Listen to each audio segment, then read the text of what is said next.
বাবা হতে যাচ্ছে ইনশাআল্লাহ, নবজাতকের অভ্যর্থনায় আমার করণীয় কি?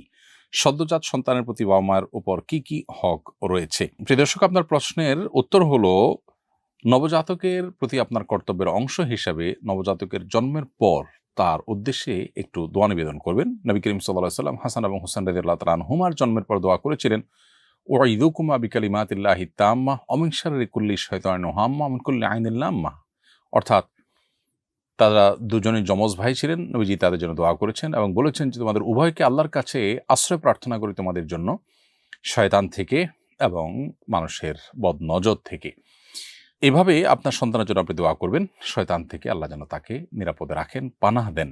কারণ এই পৃথিবীতে তাকে জাহান্নামে নেওয়ার জন্য শয়তানের বহু আয়োজন আছে, সেখান থেকে সে যেন হেফাজতে থাকে, যেন জন্মের পরপরই আল্লাহর কাছে দোয়া নিবেদন করে রাখতে হয়।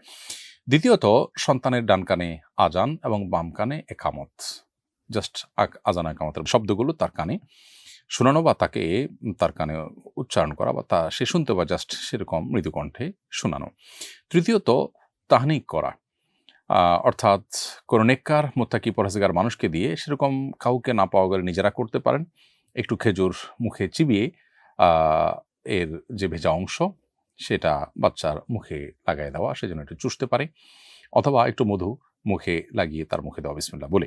এটাকে তাহনিক বলা হয়। নেককার মুত্তাকি পরহেজগার মানুষকে দিয়ে এটা করানো যেতে পারে।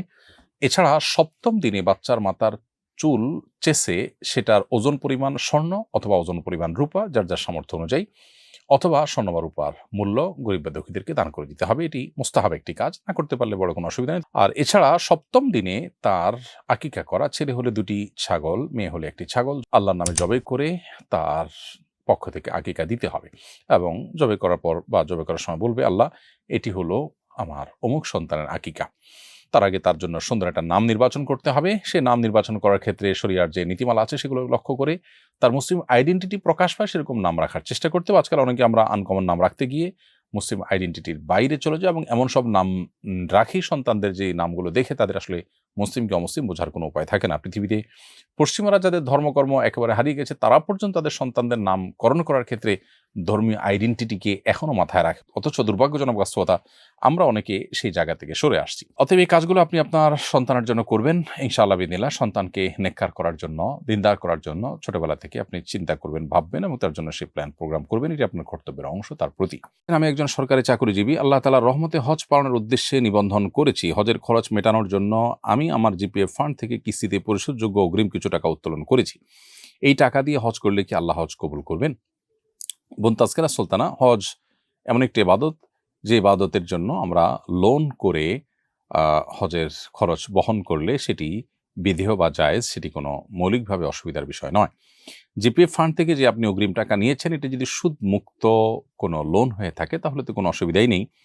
আর যদি এটা সুদি লোন হয়ে থাকে তাহলে এটি একটি গুনাহের কারণ। কারণ আপনি হজের মতো ইবাদত বা যে কোনো কাজ করার জন্য সুদি লোন নিয়ে সেটি কাজ করতে পারেন না। সুদকে আল্লাহ তাআলা হারাম করেছেন। এমনকি হজের জন্য আপনি সুদি লোন নিতে পারেন না। যদি আপনি নিয়ে থাকেন তাহলে সেক্ষেত্রে এটি ছাড়া বিকল্প কোনো ওয়েতে আপনার হজে যাওয়ার চেষ্টা করা উচিত। তারপরেও যদি আপনি মূল টাকা যেহেতু আপনার হালাল, আপনি যদি হজ করে ফেলেন, হজ হয়ে যাবে ইনশাআল্লাহ। কিন্তু সুদি কারবার করার কারণে আপনি গুনাহগার হবেন এবং হারাম টাকায় আসলে হজ বা উমরা বা অন্য কোনো ইবাদত আল্লাহর কাছে সেইভাবে গ্রহণযোগ্য হয় না। তবে আইনত আপনার হজের অন্যান্য বিধিবিধানগুলো পালন করলে হয়ে যাবে। আল্লাহর কাছে গ্রহণযোগ্য করবার জন্য হজ যে অর্থে করবে সে অর্থটা হালাল হওয়া উচিত। যদিও আপনি এখানে যে টাকাটা নিয়েছেন সে টাকাটা হালাল, এটার এগেইনস্টে যে সুদ দিচ্ছেন সেটা হারাম। এই যে সুদী লেনদেন করেছেন, সুদী লেনদেন করে যে হজ করছেন সেটি আপনার হজের মানকে কমিয়ে দিবে এবং মর্যাদাকে নষ্ট করবে। এজন্য আপনার সুদী লোন হয়ে থাকলে সেখান থেকে আপনার ফিরে আসা উচিত। আমি দুগ্ধ প্রক্রিয়াজাত শিল্পের সঙ্গে যুক্ত। দুধ সংগ্রহের পর দুধে কিছু রাসায়নিক যোগ করা হয়। দুধের ফ্যাটের হার ঠিক রাখা, অম্লতা পরিবর্তন করা, ব্যাকটেরিয়া আটকাতে হাইড্রোজেন পারক্সাইড ব্যবহার করা হয়। এই পেশার বিধান জানতে চাই। প্রিয় দর্শকের উত্তর হলো যে, এই জাতীয় আপনার প্রক্রিয়া এটি যেহেতু মানুষের সুবিধার্থেই করা হয় এবং এটি মানুষের ক্ষতির জন্য করা হয় না, বা এটার কারণে বড় কোনো ক্ষতির কথাও জানা যায় না, তাহলে এই পেশায় চাকরি করা আপনার জন্য হারাম হওয়ার কোনো কারণ আপাতদৃষ্টিতে দেখছি না।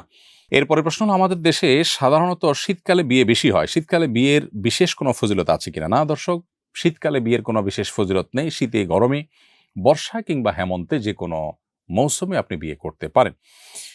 বিয়ের জন্য বিশেষ কোনো মৌসুমের কোনো প্রায়োরিটি কোরআন হাদিসের আলোকে দেওয়া হয়নি। শীতের সময় বিয়ে বেশি হয়, হয়তোবা শীতের সময় আয়োজন করা সহজ হয়, নানা কারণে হয়তো এ সময় বিয়ের আয়োজন করাটা আয়োজকদের জন্য সহজ, সেজন্য তারা করে থাকেন, বা অন্য কোনো কারণ থাকতে পারে। কিন্তু শরিয়া দৃষ্টিকোণ থেকে শীত, গ্রীষ্ম, বর্ষা, হেমন্ত বা বসন্ত কোনো সময়ের মধ্যে আলাদা বিয়ের কোনো ফজিলত উল্লেখ হয়নি। আমার মা ও বাবার মধ্যে দ্বন্দ্ব আছে, তারা আলাদা আলাদা বাসায় থাকেন। আমি তাদের দ্বন্দ্ব মেটাবার চেষ্টা করে ব্যর্থ হয়েছি। আসলে বিষয়টা মীমাংসাযোগ্য নয়। আমি মাসের ১৫ দিন বাবার বাসায় এবং ১৫ দিন মায়ের বাসায় থাকি। আমি এখনো অবিবাহিত। মায়ের ফজিলত যেহেতু বেশি, মায়ের সঙ্গে বেশি সময় থাকা কি আমার উচিত? দর্শক, উত্তর হলো যে মা-বাবার প্রতি সদাচরণ করতে হবে। মা-বাবার সঙ্গেই বসবাস করতে হবে এবং সেটা আবার দিন গুণে, গুণে এমন কোনো বাধ্যবাধকতা নেই। অতএব আপনি যদি মা-বাবার কাছে সঙ্গে নাও থাকেন, কিন্তু তাদের ভরণ-পোষণ, তাদের খায়-খাদমতের ব্যবস্থা করেন, আসা যাওয়ার মধ্যে থাকেন এবং তাদের প্রতি আপনার দায়িত্বশীল আ আ আচরণ আপনি করেন, তাহলে সেক্ষেত্রে আপনি দায়মুক্ত হয়ে যাবেন। এক্ষেত্রে কারো সাথে যদি সঙ্গে বেশি থাকলেন, কারো সঙ্গে কম থাকলেন, তাতে কোনো অসুবিধা নেই। এরপরে প্রশ্ন হলো, আমার মা নানির একমাত্র মেয়ে। নানা-নানির বিচ্ছেদ হলে নানির আরেক জায়গায় বিয়ে হয়। সেখানে নানির কোনো সন্তান হয়নি। আমার প্রশ্ন হলো, নানির সমুদয় সম্পত্তির মালিক কি আমার মা হবেন? নাকি দ্বিতীয় স্বামীর আত্মীয়স্বজনরাও পাবেন? দর্শক, উত্তর হলো যে কোরআন কারিমে পরিষ্কারভাবে আল্লাহ তাআলা বলেছেন, যদি কারোর একটি মাত্র কন্যা সন্তান থাকে তাহলে তিনি অর্ধেক সম্পদ পান। সেই হিসাবে আপনার মা আপনার নানির সম্পদ থেকে অর্ধেক সম্পদ পাবেন। আর বাকি অর্ধেক যে সম্পদ, সেটা আপনার নানির অন্য ওয়ারিস যদি কেউ বেঁচে থাকেন তাহলে তারা পাবেন। আপনার নানির আর কে, কে আছেন সেটা দেখতে হবে। আ আপনার নানির পরের যে স্বামী, আ সেই স্বামী তিনি যদি বেঁচে থাকেন তাহলে সেক্ষেত্রে আ তার একটা হিস্সা থাকবে স্বামী হিসেবে। আর যদি তিনি বেঁচে না থাকেন এবং সে ঘরে যদি কোনো সন্তান হয়নি, তাহলে সেক্ষেত্রে আর ওই আ আপনার নানা, যিনি আপনার নানির ২য় স্বামী, তার পরিবারের কেউ আপনার নানির সম্পদে ভাগ পাওয়ার কোনো প্রশ্নই ওঠে না। কারণ কেউই তার, অর্থাৎ আপনার নানির রক্ত সম্পর্কীয় কেউ নন বা ওয়ারিশ নন। আপনার নানির ফ্যামিলিতে নানির বোন থাকতে পারেন, ভাই থাকতে পারেন, ভাতিজা-ভাতিজি থাকতে পারেন, আরো অনেকে থাকতে পারেন। নানির মা-বাপ থাকতে পারেন। তো কারা, কারা আছে না আছে সেই তালিকা জেনে তারপরে কে কতটুকু পাবে সেই হিস্সা নির্ধারণ করা যাবে।